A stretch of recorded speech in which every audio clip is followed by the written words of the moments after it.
Yo, what's going on, Dragon Ballers? Welcome back to another deck profile. Today I'm going to be sharing with you guys my deck profile for set 14 Jiren. Originally, I didn't think this archetype was going to be very good, but after testing it and playing around with it, I've actually had some pretty decent success in testing. I don't think it's going to be the best red deck by any means, but I do think it's a really solid red deck. So for those of you guys that are Jiren fans that have been let down with all the different archetypes that weren't so great for Jiren, this one should cheer you guys up. But otherwise, I do think it's a good red deck, so we'll talk about it in today's video. If you guys are new here, make sure to subscribe, hit that notification bell so you never miss a video. And if you guys want to help support the channel, there are many ways down in the description to do so as always. But today, guys, if you want to buy or pre-order any of the cards you see in today's video, be sure to use my link in the description to TCG Player. It does help out greatly. With that being said, we'll get right into the profile.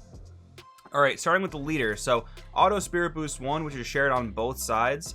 When your opponent attacks, shoot up to one Red Jiren card in your hand with an Evolve skill. Pay the skill cost for the chosen card's Evolve skill, then evolve it on top of a battle card that meets its Evolve requirements. I feel like they could have chopped that all down and just said, you know, use an Evolve skill in your hand, but regardless, you get to evolve during your opponent's turn. That is, one of the main gimmicks of the deck, but like you can obviously do a lot of evolving on your own turn as well and get a lot of things done that way. So activate main on the unawakened side, add a card from light to hand, look at top 7, and then you get to play a 1-drop red U11 in rest mode. So we play a certain number of targets to make sure that hits. So far I actually haven't missed in testing yet. We'll talk more about that when we get to the actual 1-drops. Awaken, realize 4 or less, draw a card, untap an energy, and then the awakened side, when this card attacks, draw 1. Auto limit 2, if it's your turn, when one of your red U11 cards evolves, this card gets plus 5,000 power for the turn. So with that ability there, you want to make sure you're awakened, which you're probably going to awaken like turn 2, turn 3, and you want to make sure that when you're awakened is when you're doing your evolves, at least on your turn, so you can get the most benefit out of boosting your leader, because you can boost your leader twice by evolving, because it is a limit 2, not a limit 1 like we're used to seeing. And again, he has the same ability where you can evolve on your opponent's turn. So this is a type of leader where you have to take life to gain advantages on the unawakened side. We don't really see many leaders like this nowadays, and it almost leads you to believe this leader wants to be aggressive. I do find it a bit more mid-rangey, although you can spam a board very, very well. It's just that, you know, you're not putting the most threatening battle cards on the board all the time, even though you're putting out a lot of them, which is probably how it should be when you're spamming a board, to be honest. But let's get into the main deck.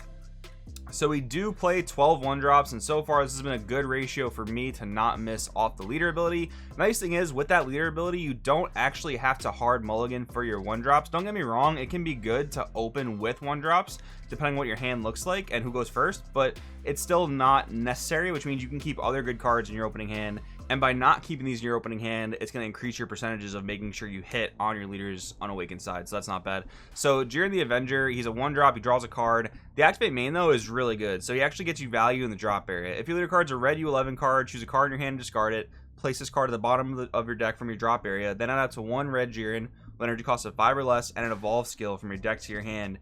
Then shuffle your deck. So this guy helps you find Jirens when you need them, and you need a lot of the big Jirens in your hand. You want to be evolving like literally all the time. Jiren Thirst for Power, he is a 1-drop, looks at top 5, adds a red Jiren or a red Unison card with a cost of 1. We'll talk about the Unison later. And then we're playing 4 Kunshi Warrior of U11. I don't really love this card, but it's a 1-drop U11 that draws a card, and it gives all your other 1-drops barrier, which is okay. Like, there are some niche scenarios where that's relevant, like if you're going up against another red deck and you want to protect your 1-drops from their Yamcha Merciless Barrage, that can be relevant in situations like that. There is another Kunshi that is red. It also draws a card, and it gives something on your opponent's board minus 4,000 when it's played. The problem with this guy is, like, he gets played in rest mode off your leader skill or off your Unison skill, so he doesn't give himself barrier, and even if he did, he's still very vulnerable to being attacked. So it's a bit of an awkward card, but we just play it so we make sure we don't miss off our leader's top 7 ability, and it's okay for what it is. Now we have the Jirens, the big boys. So we're playing 4 Devastating Might. This guy EX evolves for free over a Jiren with a cost of 1. Auto limit 1 when this card's played, draw 1, then choose one of your opponent's battle cards and it gets minus 10,000 power for the turn. So the limit 1 here is probably real smart on Bandai's part, but it does make the deck lack just a little bit of power, because you can evolve him as many times as you want, but you're not going to be replacing himself and giving something minus 10 every single time you do that after the first time. And the problem with that is sometimes this deck is just a little bit short of clearing battle cards that it wants to clear. Like, there's been a lot of times where I've had to minus 10 something on my turn with like Devastating Might, and I've had to attack into it to get rid of it. I don't love that, but it's still a really good card, especially the fact that it replaces itself.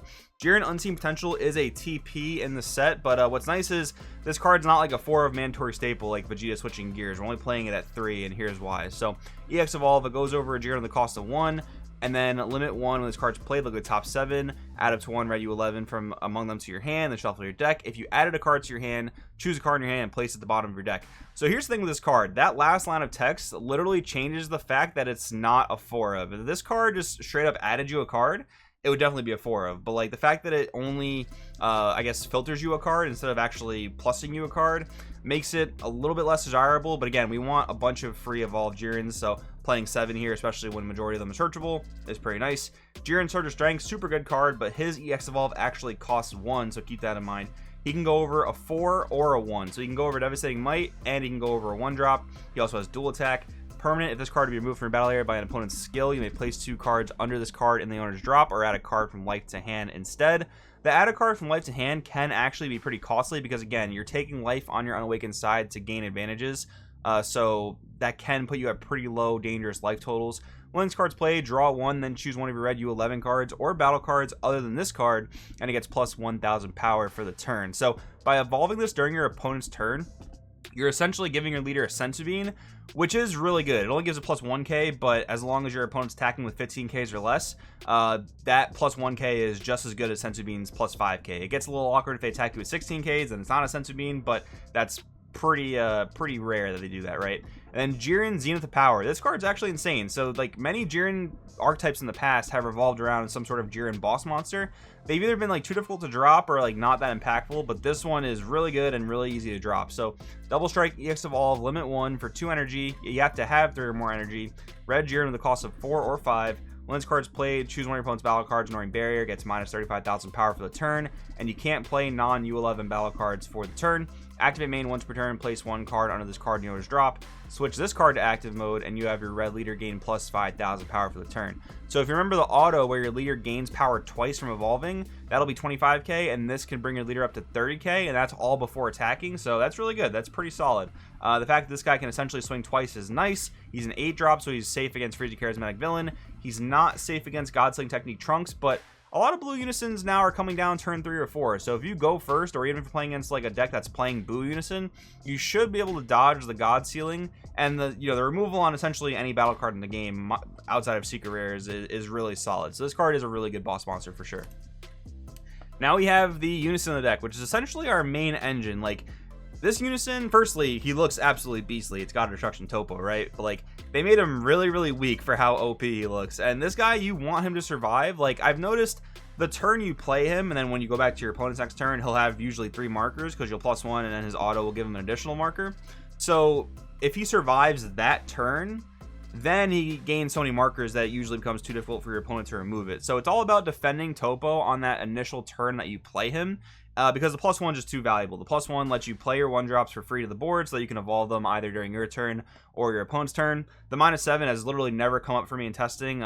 He just doesn't gain enough markers usually. Like, those times I do get him to 5, 6, 7 markers, the game is pretty much ending on that turn anyway, or I've had to plus 1 to get him so high, if that makes sense. So yeah, the minus 7 is not really super relevant. I guess it can come up if it does, but anyways, yeah, the auto is okay, but like getting him to 10k is not really impressive. I mean, I attack unawakened leaders with him when it happens. It's not great, but it is something.